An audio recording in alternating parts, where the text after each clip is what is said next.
Welcome to the Scoop World Order. It is Monday. We are in the +1 week of game week. Practice is already wrapped up for the day. A lot of stuff to break down. Ryan Day met with the media today. Jim Knowles met with the media today. They say a lot of words, but they really don't say much. But what did they really mean to say, and what do they not want to let on to the media? So we're going to break down some of the things that were said, some of the interesting nuggets that we saw. And is the quarterback derby actually over? And this is just a facade. It's going to be very interesting to see how this all shakes out leading up to the game. Will we see two quarterbacks week one? Easily could. With that being said, as always, thank you guys so much. We are growing. We've had explosive episodes the last couple of days. And fantastic growth. We appreciate you guys so much tuning in. Again, we're bringing the goods, bringing the heat. The scrimmage report was money. It was right on the money. Quarterbacks both graded out as champions. Devin Brown was better. So there's a lot of stuff to break down, a lot of good stuff we've been bringing to you guys. So if you enjoy this content, please leave us a like, click subscribe, and click that little alert bell if you like our live content and you'd like to participate. So we appreciate you guys. Shout out where you guys are watching from. As always, I've seen New Albany, Ohio. I've seen Naples, Florida. I've seen people from all over the place. We appreciate all of you, and we love to see where you guys are tuning in from. That being said, I'm going to bring in my good friend Nevada. Nevada, about an hour and a half of press conferences between Ryan Day and Jim Knowles today. I don't know if I learned anything other than just a lot of pablum and words, but what were your thoughts on what Ryan had to say today along with Jim Knowles? Well, first of all, the press conference, as you said in the intro, what you're looking for in the press conference is what he said and what he really wanted to say and what he meant to say. And sometimes you can discern things from it. Let's just break through the stuff that he said that isn't true. Okay. The quarterback room, we took a vote and it split 50-50 on the quarterback room. That's not true. Okay. No. Now, I understand why he said it. I would have said the same thing given the circumstances. I think it was the right thing to say, but he's not telling the truth. I think right now what you're seeing is even though they both had good scrimmages on Saturday, you're continuing to see the separation of Devin Brown, the emergence of Devin Brown. I mean, the one thing that people have to remember through the whole the whole fall camp has been the only position on the field that's not a game-like situation is the quarterbacks, because the quarterbacks are non-contact. Every other position is full contact, tackle to the ground, block the guy to the whistle, get called for penalties, referees throwing the flags. But the quarterbacks have not been allowed to go full contact. And so, because of that, you're only seeing a partial, a bit of Devin Brown's capabilities. Despite that, he's still kind of separated himself. I think he's the logical go forward type of starter. We've been saying that for a long time, that we thought he would take the final snap of 2023. The separations happened sooner than I thought.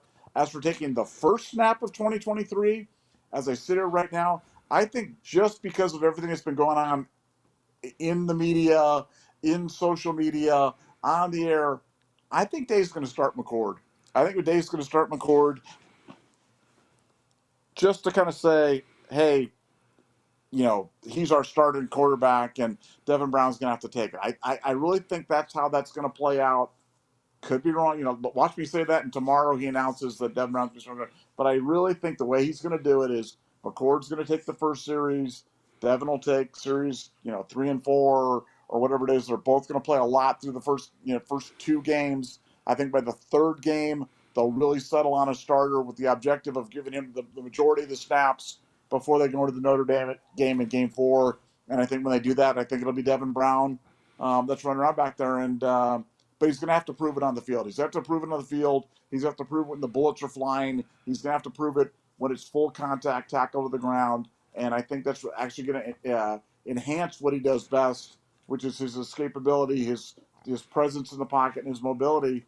And I think that's why he's going to be the quarterback going forward.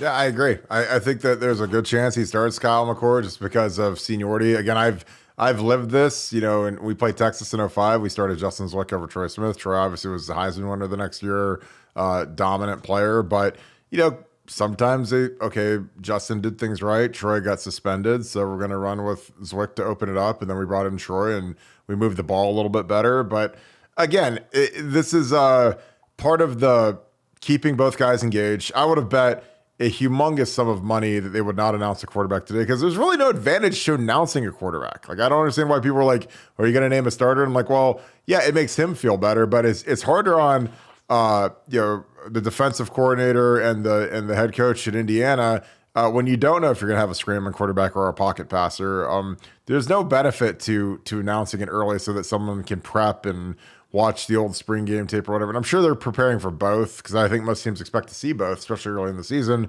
But I would keep this thing going as long as possible. This is a week where it's a blend of not camp, but it's a little more physical right now. I'm sure they started Indiana prep. Indiana is not like getting ready for Notre Dame. If this was playing Notre Dame week 1 like last year, it's full on Notre Dame prep, but you can scrimmage a little bit longer. When you open with 3 cream puffs, I mean, you can let it go a little bit longer. You can kind of carry camp into the season. Again, that's a big thing Jim Tressel was big on, is if we didn't open with a big team or we weren't playing Texas week 2, he was going to put the screws to us and keep us kind of beating each other physically and getting after a little bit, just because, you don't get ready for that first big game when you got to play Notre Dame week 4 by just getting ready for, Indiana, Youngstown State, and Western Kentucky. You have to actually like go against the good players and do good on good. And again, I just think that you want to keep these quarterbacks engaged as long as possible, man, because the second you give one of the guys the crown and they get to be the starter, they get to take that first snap, the other guy is going to feel slighted. And that's just natural when you're in a position battle. I mean, I remember I was in a right tackle battle, which isn't anywhere nearly as exciting as a quarterback battle. But, when I wasn't named the starter, it was disappointing and frustrating, but you just got to kind of roll with it. You got to just keep going. And, there's no guarantee that whoever's named the starter is going to be some dominant force of nature like CJ Stroud turned into or Justin Fields turned into. They could stink it up. And then, that second guy better be ready to rock and better not keep his head down for too long. Nevada, we had that, he basically said that the O-line is pretty much solidified. Carson Hinsman wins the center job over Victor Cutler. Josh Simmons is the left tackle. What do you think of the O-line now that it's solidified? I like it. I think that the way the schedule sets up is fantastic because they've got kind of like a medium speed type team, and then they've got 2 lesser teams to get ready before Notre Dame. What do you think of the offensive line in coordination with the quarterback derby? Well, I think, Dave is, trying to link those two. And I think, he expressed kind of, I would say, surprise that the O-line was as advanced as it was. And I think a lot of people were concerned about the O-line, heading into the season with 3 guys going to the NFL early, 3 guys that are actually balling out in the NFL. So it shows how good of college players they were. But no, I think that he's pleased with what he's got. I think he's pleased with his transfer portal guys on both sides of the ball. But the good news about the offensive line right now, the bad news was the chaos of the moving guys up and down the depth chart all over the place. The good news is they've got lots of flexibility. They've got guys that have repped in a lot of different spots. And, if a guy struggles, if a guy's sick, if a guy's injured, if a guy's hurt, whatever it might be, I think they've got a lot of different options. They're probably 10, 11 dudes deep on the offensive line. So I think the concerns about the offensive line have been overblown. Do I expect there to be growing pains at the line? Yeah, of course. Whenever you lose 2 starting tackles that have been multi-year starters for Ohio State, guys that are high draft picks in the NFL, it's not going to be seamless. You're not going to just step in and guys are just going to just wreck things. But I've asked this question many times, haven't got an answer yet from anybody that I can really depend upon. But when's the last time we had a bad offensive line? We worry about it a lot. We talk about it a lot. We use up a lot of valuable oxygen discussing it, and millions of pages of message boards and type and social media posts and blogs and all sorts of things about the offensive line. But when's the last time we had a bad offensive line? I mean, I literally can't remember, and I've been covering this for a very, very long time. So I think this year will be no exception. I think it'll start off. It'll be a work in progress to begin with, but I think by the time they start cooking, it's going to be one of the best offensive lines in the country, and as it usually is. So I'm very comfortable with that. Yeah, I got some Jimmy Simmons film on from his San Diego State days. Yeah, to me, when people get concerned about the second team offensive line, I say, okay, do you watch NFL football at all? And people invariably say, yes, I like the Browns, the Steelers, the Bengals, the Dolphins, whoever.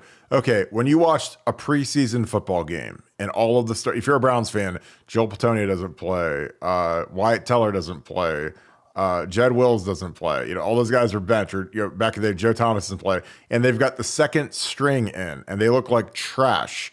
Do you get a bunch of anxiety and stress and, oh my God, how are we ever going to be able to do anything? Or are you going to be like, well, those guys probably aren't going to play anyways, and if they do, it's because Joe Thomas got hurt and he never gets hurt, or whatever. So people get all obsessed with like the second team backup offensive line, and in the portal era, I just don't care anymore. I mean, guys can come and go as they please. We had 3 guys declare early. 2 of them are third-year guys, which is exceptionally rare in the history of Ohio State football to see a third-year guy leave early. Michael Jordan did it. Orlando Pace did it.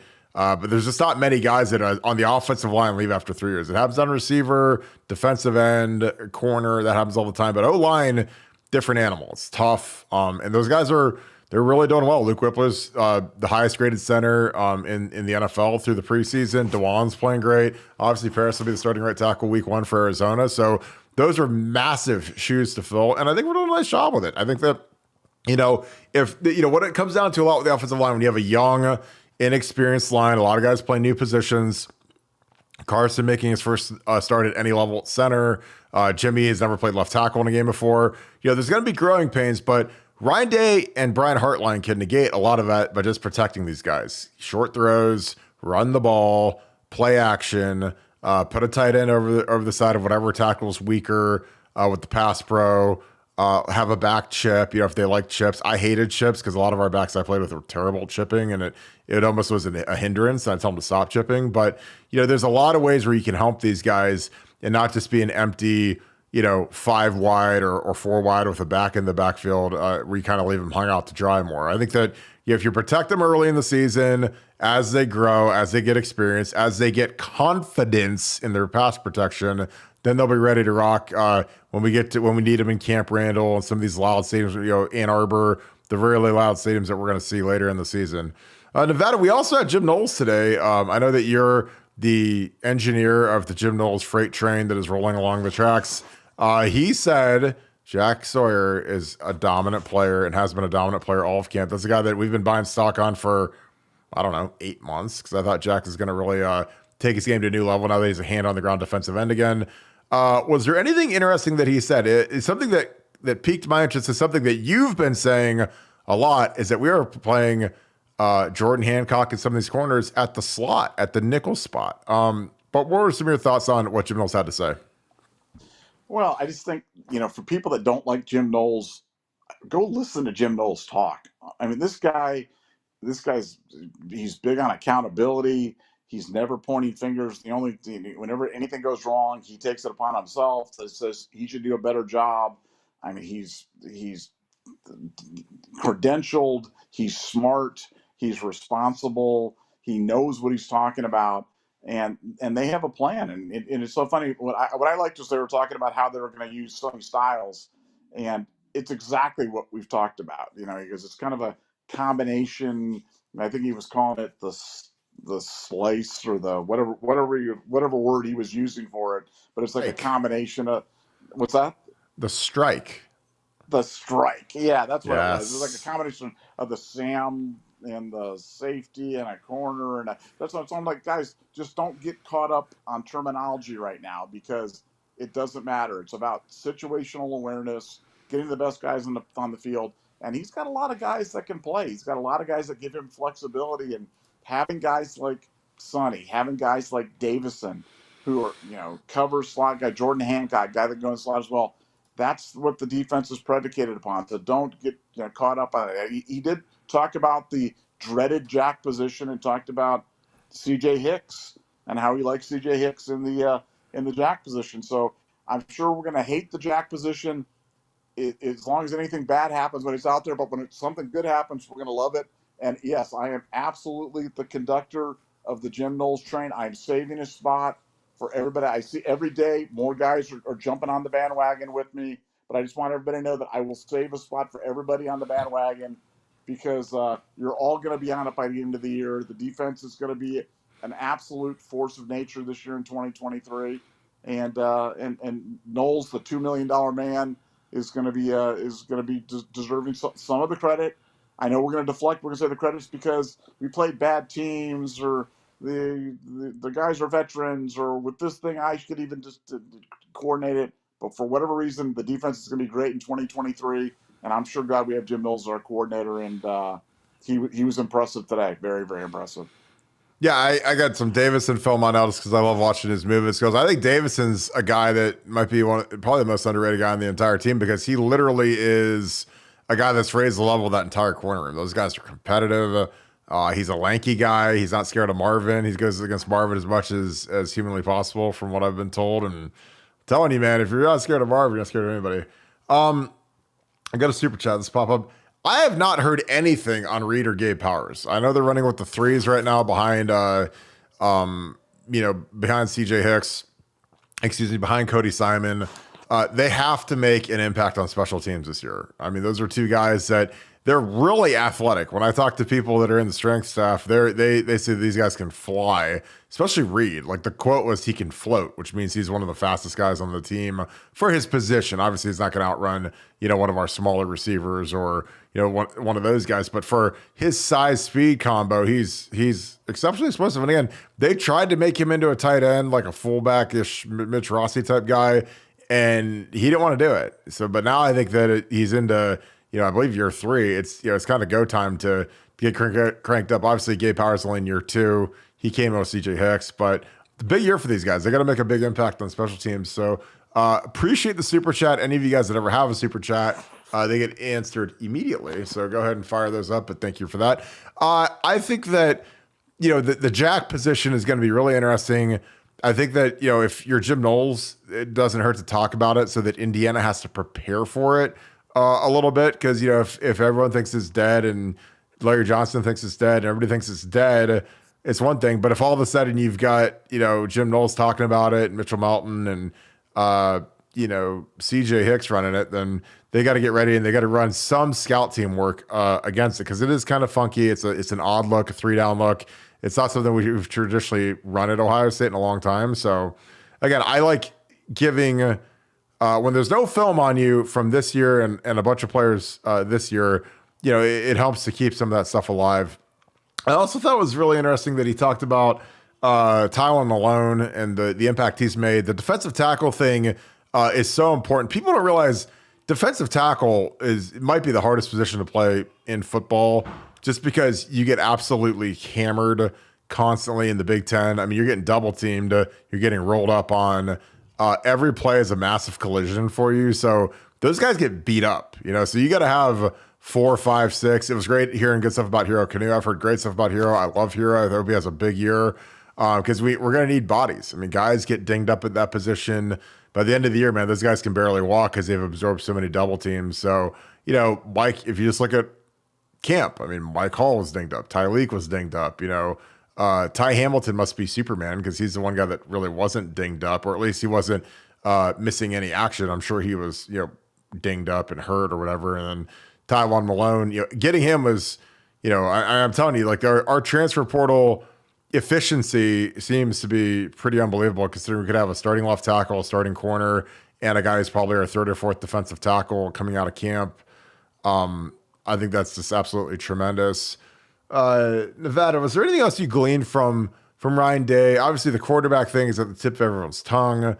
I think that this thing's going to go on for at least another week. I don't know if we're going to announce the quarterback before the game until the first guy takes the first step. I mean, if I'm Ryan Day, there's no reason I'd announce it, because you don't owe it to anybody. I mean, you could privately on the Friday walkthrough tell Kyle or Devin that they're going to be the starter and they're both going to play. But do you think we see an announcement for a quarterback, or do you think that they just drag this thing on as long as possible? I think they'll do the 1-1A type of thing when they finally do release a depth chart with the at the quarterback position. I see no benefit in terms of doing it. And also, you have to remember, when this stuff happens, you brought this up on our last podcast, and I thought it was a really underrated point. But you go out there with reports that Devin Brown's the chosen one, or the quarterback. then what does that do? When the McCord family lights into Ryan Day about, hey, this quarterback derby's over. You're telling people that Devin's going to be the quarterback. It just creates bad feelings all the way around. And I think the best thing they can do is try to keep this thing under wraps. And again, I think because of the outcry, because of the stuff with social media, which is really the impact of social media on sports in 2023, I think it's more likely that McCord takes that first snap. I don't think Day's going to want to dance for the man and give Devin Brown give people the satisfaction of seeing Devin Brown get that first snap. I think it's going to be McCord, and I think they're both going to play liberally. But I think once they both play, while we're rooting for both of them to do good, I think that the differences in their game will become readily apparent. The larger the sample size we can get on their play, because they are very different types of quarterbacks. And but we'll see. I mean, we say this, and Devin Brown could go out and throw 3 pick sixes, and McCord throws 5 touchdown passes, and all of a sudden everybody's all aboard the McCord train. So I guess that's the way it goes, being an Ohio State fan. I agree. I think that the easy thing to do is to start McCord. I mean, he started a game already. He's a year older.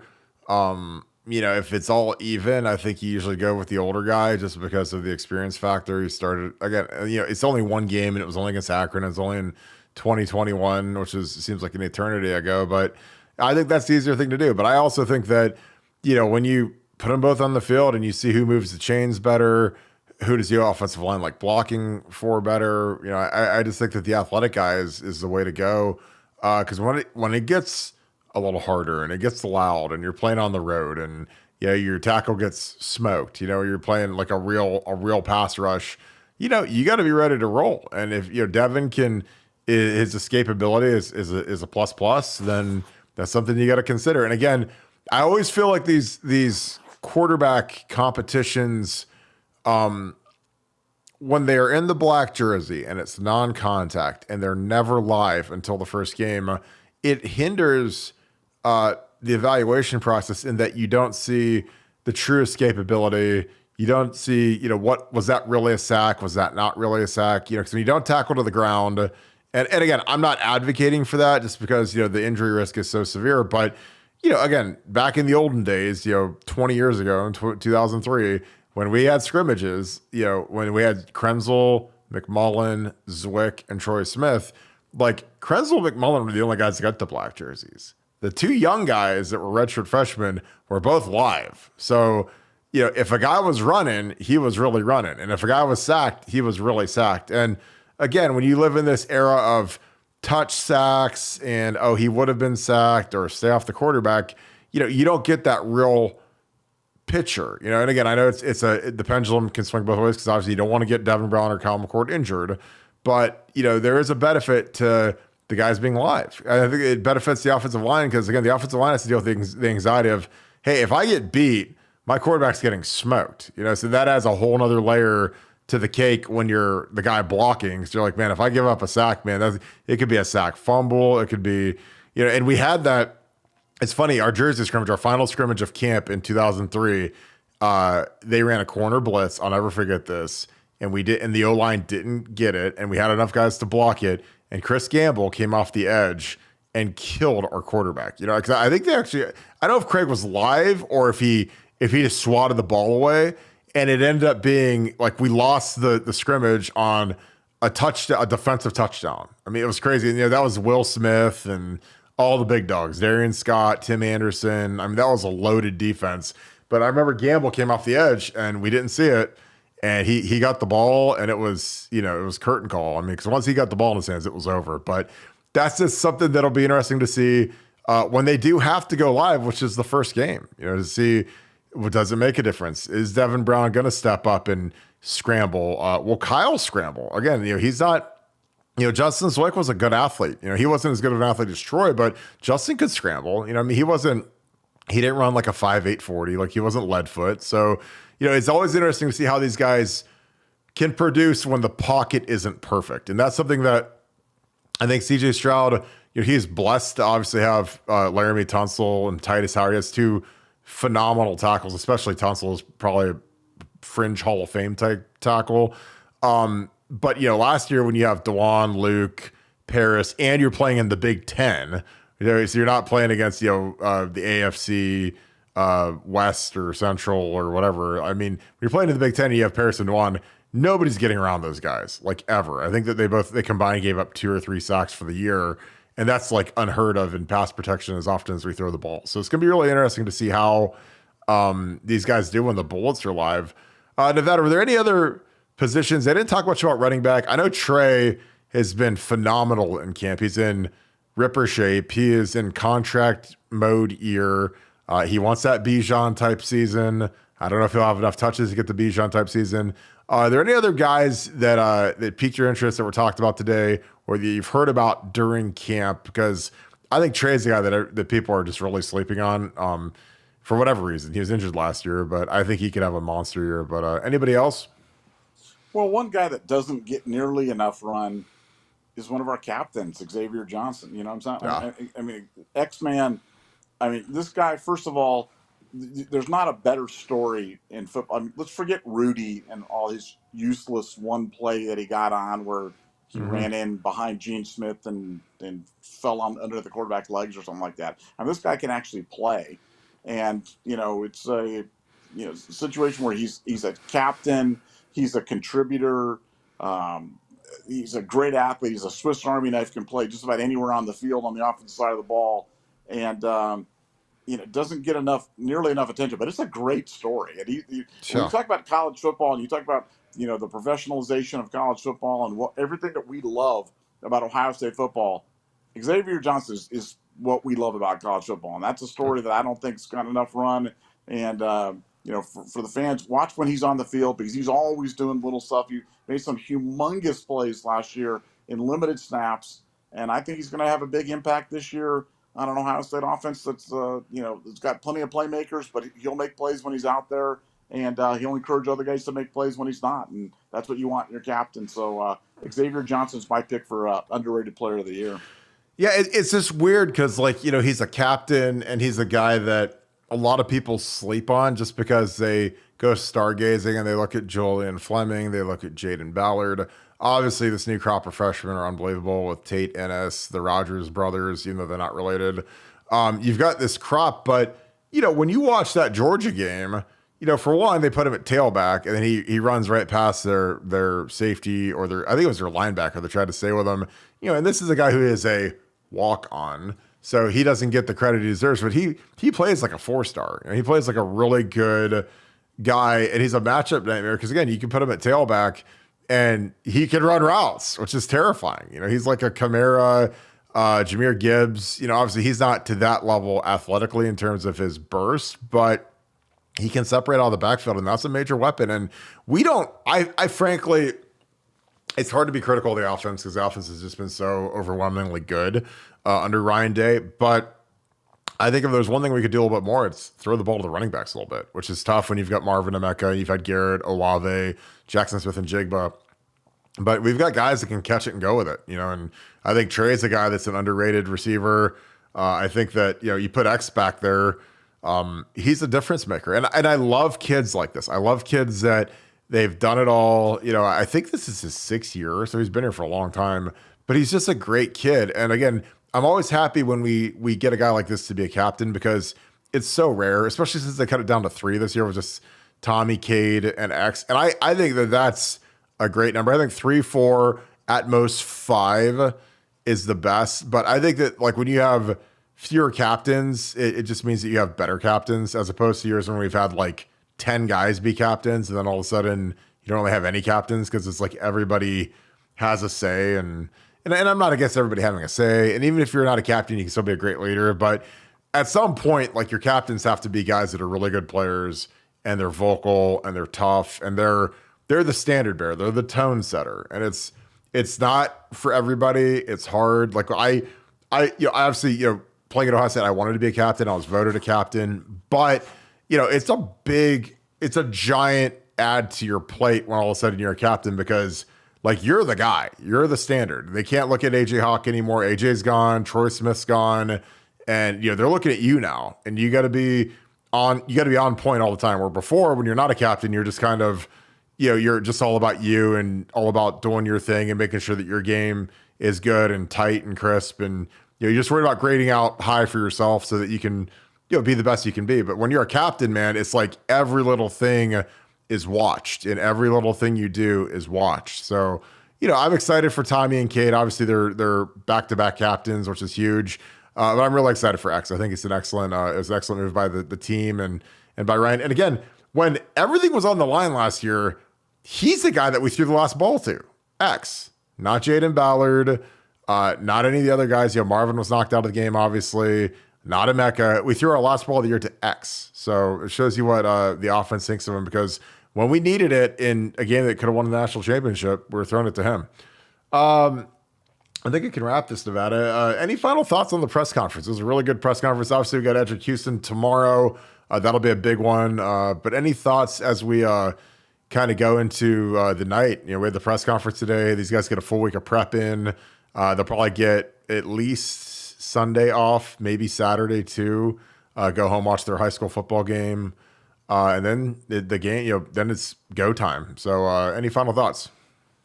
Well, just again, remember, these players aren't robots. We talk about that all the time. And, Ryan Day pointed out today about, what a good soldier McCord's been here for the past couple of years, patiently waiting his time. And stuff like that matters. Like, people don't want it to matter. People are like, no, just, let's cast him aside and go on to the next shiny toy.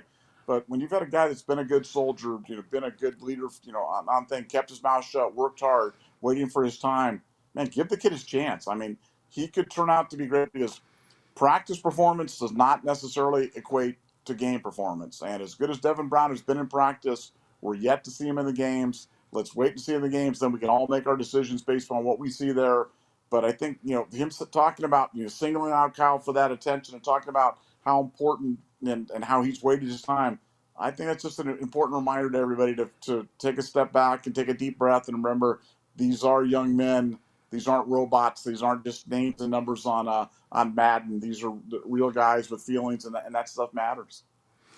Well, yeah, and I think that, when you're Kyle McCord, it's hard because everybody presumes that you're the guy. You're the guy that started a game. You're the guy that's been here a year longer. So it has to get exhausting when you're Kyle McCord, and everywhere you go, and everywhere your family goes, and everywhere your high school coach goes, they say, ooh, Kyle's going to be the guy this year. Ooh, the last few guys that we've had have gone first round. Ooh, top 15, top 20, 3 and out guys. We've had 3. That's the other thing, is like he's of the age where he could declare if he has a huge year. And you're 3 and out. That's what CJ did. He was redshirt sophomore. He was out the door. Haskins, redshirt sophomore, out the door. Justin Fields, true junior, out the door. And drafted high, and life has changed once you go top 20 in the NFL draft. You are now the guy. You're the face of a franchise, and that's what the expectation is. Especially when you look at the toys and the weapons, and you got Marvin and Emeka out there, and you got Trey to hand it to. That's the best trio in the entire country by far. There's nothing even close to having that trio. Then you throw in Cade, who's a top 5 tight end. It's sick. It's silly. And then you start off in the Big Ten. You're not playing in the SEC, so. A lot of pressure on Kyle. And again, I think that he's handled it admirably. I think that it's an extremely difficult situation just because the expectation under Ryan Day for quarterback play is so ridiculously sky high now that it's almost unattainable. And by some miracle of God, CJ Stroud was able to match Haskins and Fields. And a lot of it is, he, tremendous player, but the system is tremendous. I think the wide receiver development is tremendous. I think that the offensive line has been tremendous. You look at how many All-Americans we've had, how many draft picks we've had, Paris Johnson, DeJuan, Thayer, Nick Petit, Wyatt Davis, Josh Myers. It has been just an absolute landslide of talent on that O-line. And people, for whatever reason, don't talk about that enough. But, we've had a platinum era of offensive line play for the last 5-6 years. So, we might have had a year where it might have slipped a little bit, but overall, we've been a top 5, top 10 O-line for, really since 19. There might have been one year where we might have dropped back a little bit, but my God, you look at where these guys are getting drafted and how many first-team All-Americans we've had. It's been pretty good. So, any final thoughts, Nevada? Again, I know that was a long diatribe on McCord, but I'll let you get the last word in and we'll wrap this thing up. Yeah, no, I echo your words. Love the choice of captains this year. I've never been a big fan of captains that don't play, and I like, Cade and X and Tom, they're all war daddies. They'll all play, and they'll sometimes less is more, and three's the perfect number as far as I'm concerned. So real excited about the captains. Yeah, and again, I think that's something that's a great thing you touch on, that it's hard to say because, when we've elected some kids in the past that maybe going into the season thought they'd have a bigger role, then they don't end up playing. And, it hurts even worse when some of these kids are juniors and then their senior years, they're not elected captain because it turns out they aren't, they're not up to the par that they thought they would be or whatever. Like, it's hard when you're, like the guy I can think of always is Todd. Like, Todd Beckham was a captain in 08. He gets benched after like week 2. That's hard. And Todd's a great kid, great friend. He was my quarterback in 07. He was all Big Ten in 07.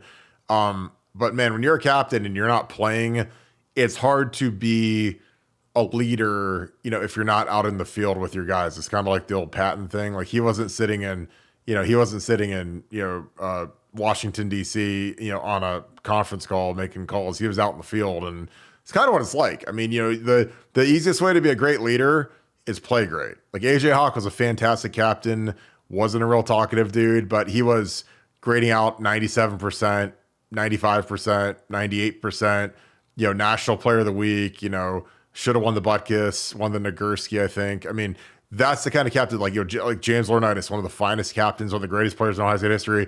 Every week you could count on him as a grading out as a champion, grading out as a winning performance, whatever you want to call it. And that's kind of the key to being a good captain. Like, I always tell guys, I'm like, look, being a captain is great, but if you go out there and stink, no one's going to listen to you when you have to kind of raise it up and get people ready to go. Because not everyone's as motivated. Sometimes you got to be a little brash and a little loud to get some guys that are a little less motivated to do their jobs correctly. And that's something that's different for people. Well, we are going to wrap this show up. Again, we appreciate you guys so much. This has been a fantastic run. A lot of growth. Thank you to all the regulars, Mellow, Brass Tacks. I see you guys in here. What's up to my guys? Appreciate you guys as always. If you enjoy this content, please leave us a like, click subscribe, and also click that little alert bell. We are going to be on here a lot. Obviously, it is the season. It is go time. We're super excited about that, and we absolutely love kicking it with you guys. If you could, shout out where you're from. I love hearing where you guys are watching from. It's always my favorite. And if you guys want the best companion there is for Ohio State football, got to join BuckeyeScoop.com. Our message board is absolutely crazy right now, cranking along. New threads, new topics. It just never sleeps. It's unbelievable. We have such a great group of people on here. We'd love for you to join. So consider joining BuckeyeScoop.com and maybe bring a friend or two. So we'd love to see you guys. The more, the merrier.